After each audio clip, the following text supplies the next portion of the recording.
Olá, vamos falar sobre a nutrição dos seres vivos.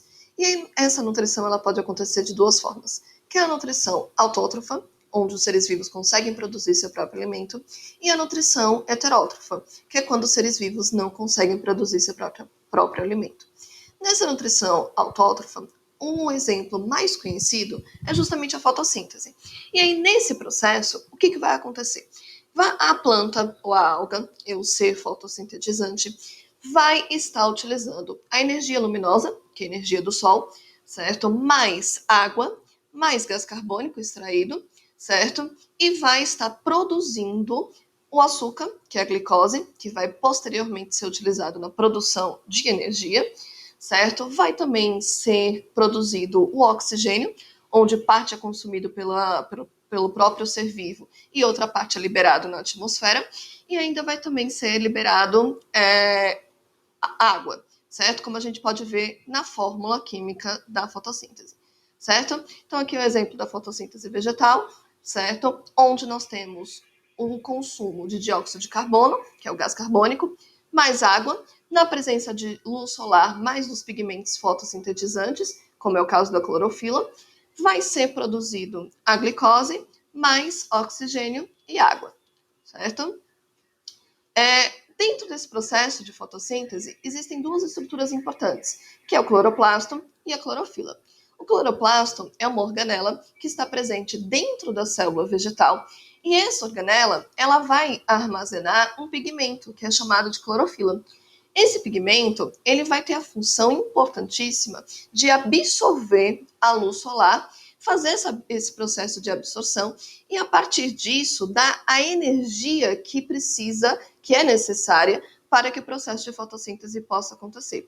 Então há um aproveitamento da energia luminosa. Por isso que no ambiente natural as plantas elas fazem fotossíntese durante o dia e não durante a noite, certo? Isso no ambiente natural, certo? Porque podem ser utilizadas luzes que vão simular justamente os raios, né, UV, que vão ser usados pela clorofila.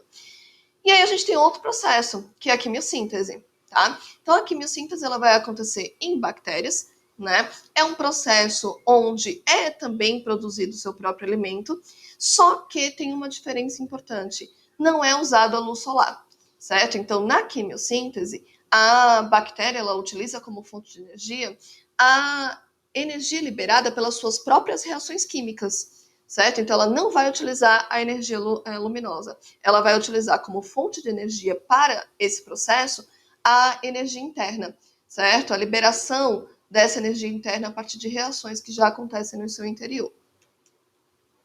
E aí, nós temos a nutrição nos animais, certo? E essa nutrição nos animais, ela envolve algumas etapas, como captura e ingestão, digestão e absorção e o processo de egestão.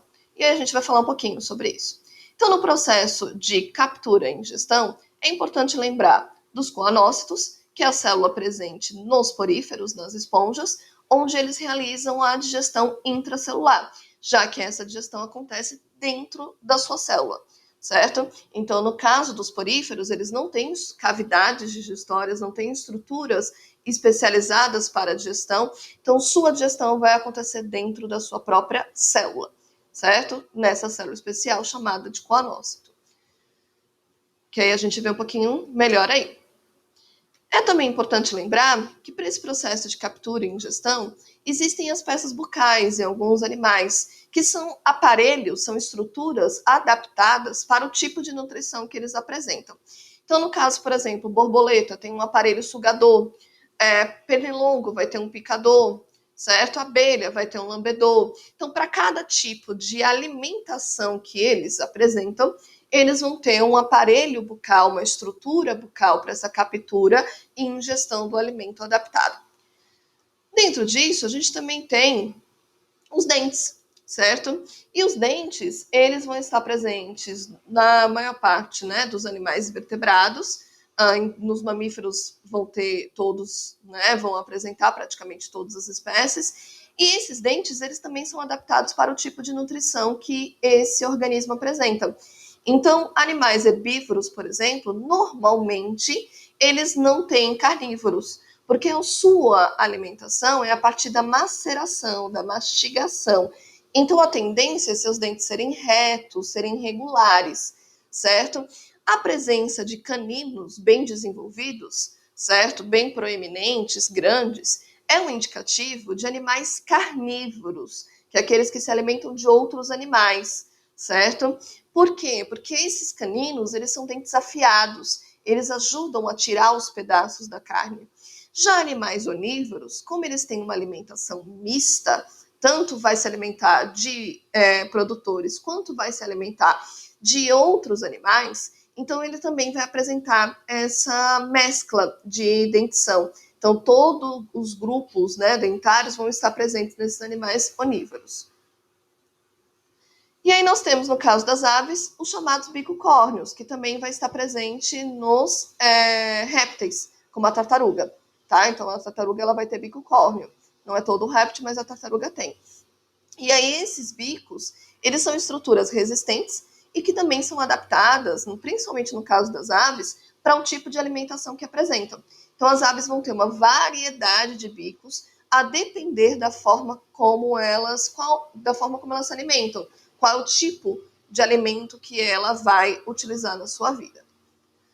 Dentro do processo de digestão e absorção, é importante a gente lembrar de alguns conceitos. Primeiro, quanto ao local onde essa digestão acontece.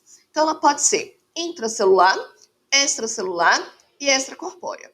A digestão intracelular, intra significa dentro, celular, célula. Então, ela acontece dentro da célula. A digestão extracelular, ela vai acontecer fora da célula, porém, ainda dentro do corpo. Então, ela vai ter uma cavidade digestória para que essa digestão aconteça. A digestão extracorpórea, extra fora, corpórea corpo.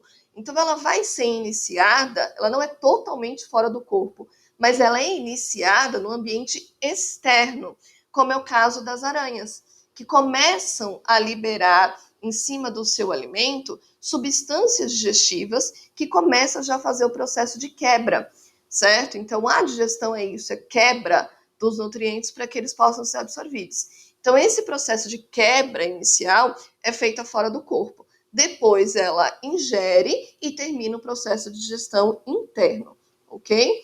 Quanto ao tipo, essa digestão ela pode ser mecânica e química. A mecânica é pelo movimento.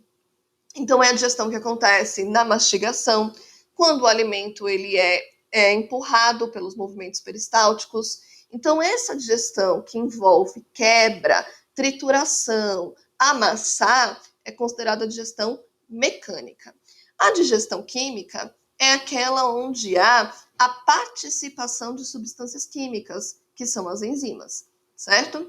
Quanto aos orifícios presentes nesse aparelho digestório, pode haver a classificação em completo e incompleto. O sistema digestório completo é aquele que o animal ele possui dois orifícios.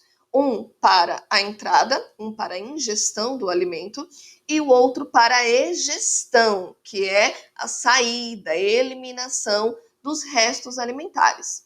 No caso do sistema digestório incompleto, ele só tem um orifício. Então, é um utilizado tanto para o processo de ingestão, quanto para o processo de egestão, certo? O que é uma alimentação no processo de alimentação. Porque para ele poder se alimentar novamente, ele precisa completar o processo de digestão do alimento anterior, certo? Na completo, não. Pode haver sucessivas alimentações, porque não há necessidade dessa espera, ok? E aí a gente tem algumas adaptações nesse aparelho digestório. No caso das aves, nós temos três estruturas que são adaptadas para o seu modo de alimentação, inclusive pela ausência dos dentes, certo? Então já são estruturas que auxiliam nesse processo. Então, o papo. O papo é uma dilatação do esôfago, onde o alimento ele pode ser amolecido, umedecido e ele é armazenado, certo? Então a ave ela pode guardar o alimento no papo durante um tempo, certo? O proventrículo é considerado uma câmara química, Então, é a etapa de digestão química. No proventrículo, está presente enzimas digestivas que vão ser misturados ao alimento para promover justamente a quebra dele e a separação dos nutrientes para que eles possam ser absorvidos, né? A simplificação desses nutrientes para que eles possam ser absorvidos. E a moela, ela vai ser formada por paredes fortes, paredes de musculatura forte, que vão se movimentar, justamente promovendo a trituração, a quebra do alimento. Então, é a parte da digestão mecânica, que não acontece nos dentes, porque elas não têm. Então, a moela ela vai fazer esse processo de digestão mecânica, de quebra, certo? Desse alimento, que já foi umedecido, que já passou pelas substâncias químicas nas estruturas anteriores. E aí, no caso da absorção, essa absorção vai acontecer no intestino, certo? E aí, o intestino, de algumas espécies, como no caso dos seres humanos, vai existir dobras, certo? Essas dobras, elas vão ser chamadas de vilosidades. Então, são dobras na parede interna do intestino que aumenta a superfície de absorção, aumenta o contato, certo, do alimento com essa parede, o que também aumenta o contato com os vasos sanguíneos. E é para eles, né, para esses vasos sanguíneos que os nutrientes eles vão passar. Então é importantíssimo que esse intestino ele seja irrigado, bastante irrigado com vasos sanguíneos, para que os nutrientes eles possam ser absorvidos, certo? Nessas células dessa parede intestinal vão haver ainda adaptações, né, outras elevações que são chamadas de microvilosidades. Tanto uma quanto a outra vai ter justamente a função de aumentar a superfície de contato, aumentar as possibilidades de absorção desse alimento. E aí, a gente tem, depois que o alimento ele passou por todo o seu processo de digestão, passou pela digestão mecânica, passou pela digestão química, ele foi absorvido, agora nós temos um resto alimentar que precisa ser eliminado do corpo. E aí, no caso desses organismos que apresentam o sistema digestório completo, eles vão apresentar dois possíveis orifícios, tá? Ou ânus ou cloaca. Então, o ânus, ele é uma estrutura que ele é exclusiva para o sistema digestório, então ele vai ser exclusivamente usado para o processo de digestão, certo? E ele está presente em mamíferos e alguns peixes, certo? No caso, a maior parte dos peixes, inclusive. A cloaca, ela vai ser e vai estar presente nos anfíbios, répteis e aves. Só que a cloaca é um orifício que é usado para a digestão, mas também é usado como estrutura para a reprodução e também para o processo de excreção, certo? Então, a cloaca ela não vai ter uma finalidade exclusiva. Ela vai ser utilizada para mais de uma função corporal, certo? Então, nós temos, certo, esses orifícios para que a digestão aconteça.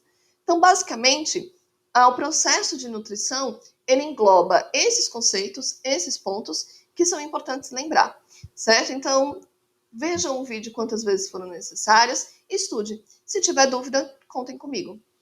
Beijo!